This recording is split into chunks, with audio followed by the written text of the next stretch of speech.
ඔන්න ඉතින් මම පෙර අනාවැකි සඳහන් කළා වගේම මෙවර සීනියර් ජෝන් ටාපර්ට් ඇත්ලටික් මීට් එකේ දියගමදී පැවැත්වුණා. මෙතනදී තරඟාවලි වාර්තා 32ක් මේ ක්‍රීඩකයන් හට බිහි කරන්න හැකි වුණා.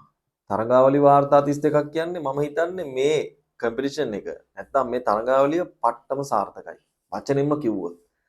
ඒ කියන්නේ ඉවෙන්ට්ස් තියෙන කීයක්ද හරියට බැලුවොත් මේ ඉවෙන්ට්ස් වලින් කෙලින්ම 4න් එකක පංගුවක් කෙලින්ම තරඟාවලි වාර්තා අලුත් වුණා.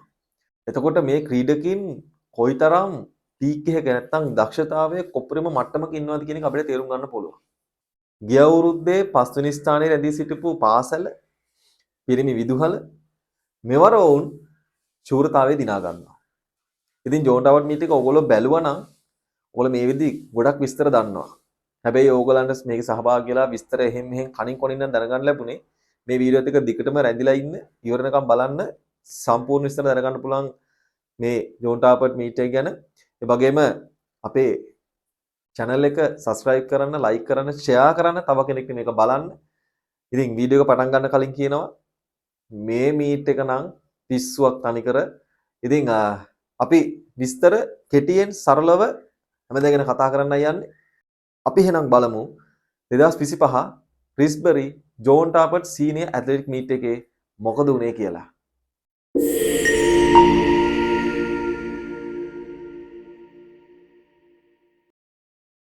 93 වෙනි රිස්බරි සීනියර් ජෝන් ටාපර්ට් ඇත්ලටික් මීට් එක පැවැත්වුණා දීගම් මහින්ද රාජපක්ෂ ක්‍රීඩාංගණයේදී සැප්තැම්බර් 8, 9, 10, 11 කියන දිනයන්හිදී. ඉතින් හරිම උත්සවාකාරව ආරම්භයේ ලස්සනට සම්පූර්ණ කරා. මෙහිදී අපි දැක්කා ගොඩක් අපේ ක්‍රීඩකම් බිහි කරපු පුහුණුකාර මහත්මයාත් ඒ වගේම ක්‍රීඩා අමාත්‍යාංශයේ වගේ බොහෝ දෙනෙක් සහභාගී වුණා මේ උත්සව ආරම්භයට. ඉතින් හරි ලස්සනට ආරම්භ වුණු මේ මීට් එක හරි ලස්සනට ගලාගෙන ගියා කියලා කියන්න පුළුවන්. ඒ කියන්නේ ඇත්ලටික්, ඒ කියන්නේ මේ මළල ක්‍රීඩාවේ ලංකාවේ තියෙන හොඳම මීට් එකක් තමයි ජෝන් ටාපර්ට් කියලා කියන්නේ.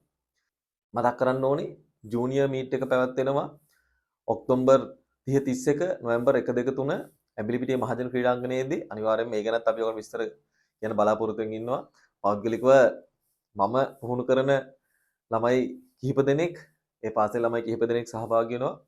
ඉතින් මම මේක විශේෂයෙන් මතක් කරන්න ඕනේ. කොහොම වුණත් අපි මේ සීනියර් ඇත්ලටික් මීට් එක දිහා බලපුවාම මම කිව්වා වගේම රෙකෝඩ්ස් 32ක් මේක ලේසි පහසු එකක් නෙමෙයි. මම කලින් වීඩියෝ වල කියලා තියෙනවා යම්කිසි ක්‍රීඩකයෙක් හෝ ක්‍රීඩිකාවක් රෙකෝඩ් එකක්. එහෙම නැත්නම් ඔවුන් මේ තරගාලි වාර්තාවක් තියන්න කොච්චර මහන්සි වෙනවද? ඒ කියන්නේ දැන් අපි දැක්ක සමහර ඉවෙන්ට්ස් වල උදාහරණයකට ගත්තොත් under 20 girls 800 meters එකේ මම ලයිව් වීඩියෝ එක දැක්කා. ඔයගලන්ට වීඩියෝ බලන්න පුළුවන්. ඔක්කොම මම මේ ලින්ක් රෙකෝඩ්ස් ගියපු 800 meters ඉවෙන්ට්ස් පහකම, ඒ කියන්නේ 800 meters රේස් පහකම ලින්ක්ස් ඔක්කොම තියෙනවා. පහල ඔයගලන්ට ගිහලා බලන්න පුළුවන්. මෙතනින් කාඩ් එක එනවා. මේ කාඩ් එක නැත්තම් පහල ඩිස්ක්‍රිප්ෂන් එකේ ලින්ක්ස් තියෙනවා. ඔයගලන්ට බලන්න පුළුවන්. ඉතින් මේ 800 meter එකේ under 20 girls එකේ මට බලා ගන්න හම්බුණා එතනදී ඒ ක්‍රීඩිකාව, ඒ කියන්නේ පළමු ස්ථානයේ සහ මේ රෙකෝඩ් එක බ්‍රේක් කරපු ක්‍රීඩිකාව තනියම රේස් එකක් දිව්වේ. එතකොට අනිත් තරගකාරයන් තමන්ගේ කරේ, ඒ කියන්නේ මේක මේ තරඟයේ තව කෙනෙක් ඇඟේ නැතුව තනියම දුවනවා කියන්නේ, රෙකෝඩ් එක බ්‍රේක් කරන් දුවනවා කියන්නේ මේක මාර මහන්සි වෙන්න ඕන දෙයක්. අපි දන්නවා රේස් එක කරේ ඉන්නවා නම් දුවන්න පුළුවන්. අපි වචනින් කියන්නේ එහෙමයි. කරේ ඉන්නේ. එකිනෙකා තමන් එක්ක උරින් උර ගැටිලා මේ රේස් එක දුවනවා නම් මේක රෙකෝඩ් බ්‍රේක් කරන්න දුවන්න පුළුවන්. මොකද මහන්සි වෙන්න පුළුවන් උපරිමටම. නමුත් තනියම දුවනවා කියන්නේ එක වෙනම දෙයක්. ඒක කරපු කෙනෙක් ඉන්නවා නම් මේ වීඩියෝ එක බලනවා නම් ඔයා දන්නවා කොච්චර අමාරුද තනියම රේස් එකක් දුවලා ඉවරලා රෙකෝඩ් එකක් බ්‍රේක් කරන්න. හරි. ඉතින් මේක වෙන පැත්තකට යන්න බෑ. මොකද මේක ලොකු මාතෘකාවක් කතා කරන්න බෑ. අපි කතා කරන්නේ මීට් එක ගැන. ඉතින් මම උදාහරණයක් ගත්තේ. ඉතින් ඒ වගේ ගොඩක් මහන්සි වෙන්න ඕන රෙකෝඩ් බ්‍රේක් කරන්න. ඉතින් රෙකෝඩ් 32 බිහි කරපු ක්‍රීඩකයන්ට උත්තමාචාර්ය ඒ වගේම හැමෝටම උණුසුම් සුබපැතුම් එක් කරන්න ඕනේ. සහ මේ ක්‍රීඩකයන්ට මේ තරගවල සහභාගී වුණු සීලම ක්‍රීඩකයන්ට මම උණුසුම් සුබපැතුම් එක් කරනවා ග්‍රීන් ඇලි ස්පෝර්ටි වෙතින්.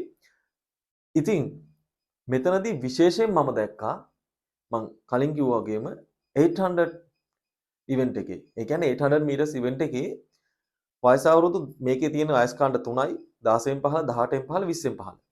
මේ වයස් කාණ්ඩ තුනෙන් 16න් 15 ගර්ල්ස් ඉවෙන්ට් එක කරන්න ඉතුරු ඉවෙන්ට්ස් පහම රෙකෝඩ් බ්‍රේක් වුණා. මේක මාර්ම විශේෂයි.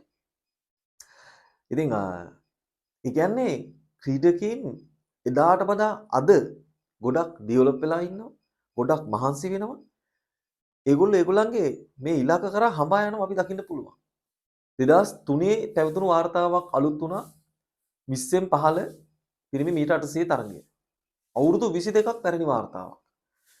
ඉතින් මේක මට තේරෙන්නේ නැහැ මේක කොහොම කියන්න කියලා. ඉතින් මේ ක්‍රීඩාව ගැන මං වගේ ඕගොල්ලොත් ආදරය කරන උනන්දු වෙන කෙනෙක් නම් ක්‍රීඩාව ගැන පිස්සුවම වගේ හොයන බලන කෙනෙක් නම් මේ වගේ දේවල් දකිද්දි ඇඟේ හිරිකට පිපෙනවා. රයිට්.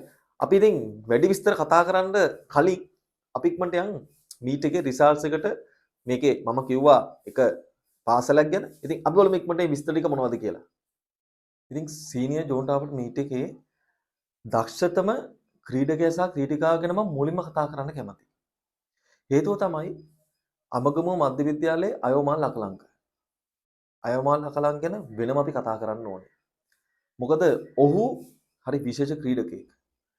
ඒ කියන්නේ ඔහු මේ වෙද්දී තප්පර 47ට අඩුවෙන් දෙවතාවක් මේ වර්ෂයේ ධාවනය දීලා තියෙනවා. අයෝමාල් අකලංක තමයි දක්ෂතම ක්‍රීඩකයා වුණේ වයස අවුරුදු 20න් 15 මීටර් 400 රෙකෝඩ් බ්‍රේක් කරා. මීටර් 400 කඩලුවතින් දීම රෙකෝඩ් එක බ්‍රේක් කරා. ඉතින් අයෝමාල් කියන්නේ පිස්සුවක් තනිකර.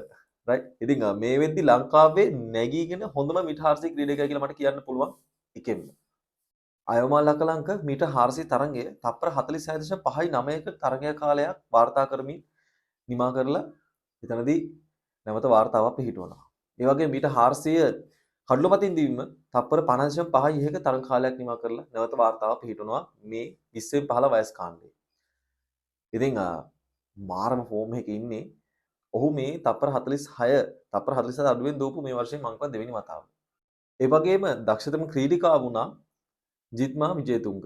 ලයිසියම් ඉන්ටර්නැෂනල් ස්කූල් එකේ ජාත්‍යන්තර පාසලක් වුණත් ඔවුන්ගේ ක්‍රීඩාව කියන එක හොඳ මට්ටමක තියෙනවා. උපරිමයෙන් අපි දන්නවා කොහොමද ජාත්‍යන්තර පාසල් වල ඒ කියන්නේ කොහොමත් පහසුකම් අතින් හොඳින්ම තියෙනවා. ඉතින් ඒ නිසාම හොඳ කෝචස්ලා ඉන්නවා. ඉතින් ඇය දක්ෂතම ක්‍රීඩිකාව වුණා මීටර් 400 තරඟයේ 20න් 15 53.87ක දක්ෂතාවයක් දක්වලා. ඉතින් තප්පර 53 52 කියලා කියන්නේ අපේ රටේ මීටර් 400 ගර්ල්ස්ලාගේ යන ඇවරේජ්. ඒ කියන්නේ හොඳම තරඟ කාලයක්. ඉතින් ලෝක මට්ටමේ බැලුවොත් මදි. නමුත් අපේ සවුත් ඒෂියන් මේ වගේ මේ ලෙවල් එක බැලුවොත් ප්‍රමාණවත්. ඉතින් මේ තරඟාවලියේ හැටියට වැඩිපුරම පොයින්ට්ස් හම්බුනේ ජිත්මට. ඉතින් ඇය දක්ෂතම ක්‍රීඩිකාව වුණා වත්තල ලයිසියම් ජාත්‍යන්තර පාසලේ. ගර්ල්ස්ලාගෙන් ඕවරෝල් චැම්පියන්ෂිප් එක හම්බුනේ ලයිසියම් ජාත්‍යන්තර පාසල වත්තල. ඉතින් මොවුන් තමයි මෙතනදී චැම්පියන්ෂිප් එක ඉතින් මෙතනදී ඔයගොල්ලන්ට බලා ගන්න පුළුවන්. ලයිසියම් ජාත්‍යන්තර පාසල වත්තල මොවුන් පොයින්ට්ස් 239ක් ලබාගෙන තමයි ගර්ල් චැම්පියන්ෂිප් එක වෙන්නේ. එතනදී ෆස්ට් රනර් අප් වෙන්නේ වලලේ රත්නායක මධ්‍ය මහා විද්‍යාලයේ. එතනදී පොයින්ට්ස් 158ක් ලබාගෙන ඒ වගේම second runner up Dharmapala College Pannipitiya points 82ක් ලබාගෙන. බොයිස් ඕවරෝල් චැම්පියන්ෂිප් එක දිහා බලපුවාම මෙතනදී මාර්ස්ලා කොලෙජ් තිපිරිගස් කටුව පොයින්ට්ස් 115ක් මම කතා කරන්න ඒ ගැන තදින්ම. ඊට පස්සේ Saint Benedict College Kotahena points 103යි. ලයිසියම් ඉන්ටර්නැෂනල් ස්කූල් වත්තල ජාත්‍යන්තර පාසල ඉතින් පොයින්ට්ස් 94.5යි.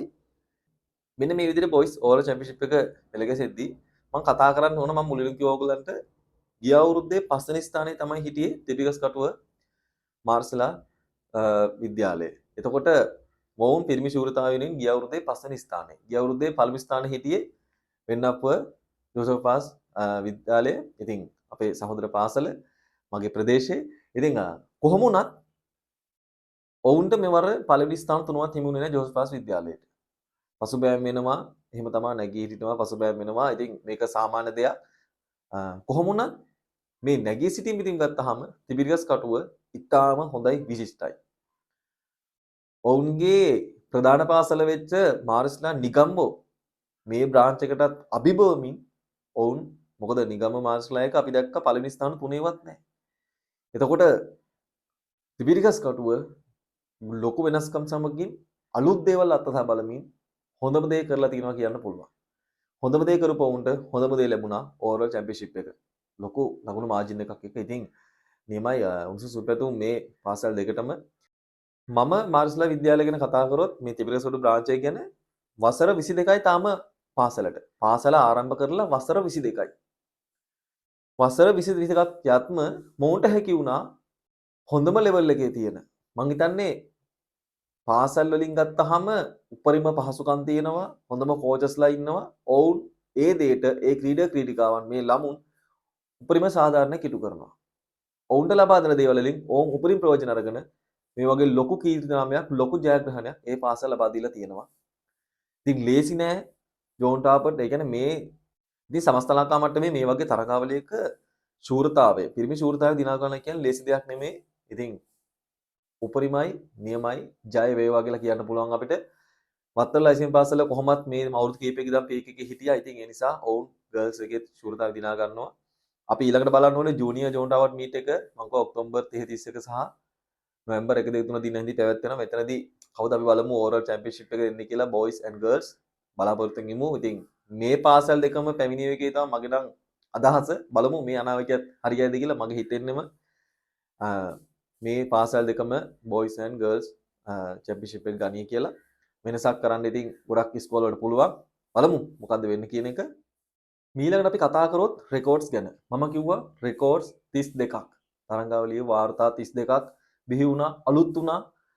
මෙතනදී මුලින්ම අපි බැලුවොත් පිරිමි ළමයිගේ වාර්තා. ඒ කියන්නේ බොයිස් රෙකෝඩ්ස් මොනවද කියලා. එතනදී රෙකෝඩ්ස් 22ක් තියෙනවා පිරිමි ළමයිගේ විතරක්. ඕගලන්ට පේනවා දැන්. ඉතින් රෙකෝඩ්ස් මෙතනදී 22ක් පිරිමි ළමයිගේ වෙද්දී 10ක් තමයි ගෑනු ළමයිට ගියේ. ඔයගොල්ලෝ මේ බොයිස් රෙකෝඩ්ස් වල මම විශේෂ දෙයක් කියන්නම්. ඔයගොල්ලෝ බලන්න 20න් 15. පේනවද? 20න් 15 රෙකෝඩ්ස් වල boys metre 100, metre 200, metre 400, metre 800 සහ මීටර් 404. දැන් මෙතනදී බලන්න මීටර් 100, 200, 400, 800. මේ ඉවෙන්ට්ස් හතරම රෙකෝඩ් බ්‍රේක් වුණා. පිස්සුනේ. ඒ කියන්නේ අපේ රටේ අනාගතයේ ක්‍රීඩාව safe and best place. හොඳම පීක් එක හොඳම තැනක කියනවා කියලා කියන්න පුළුවන්.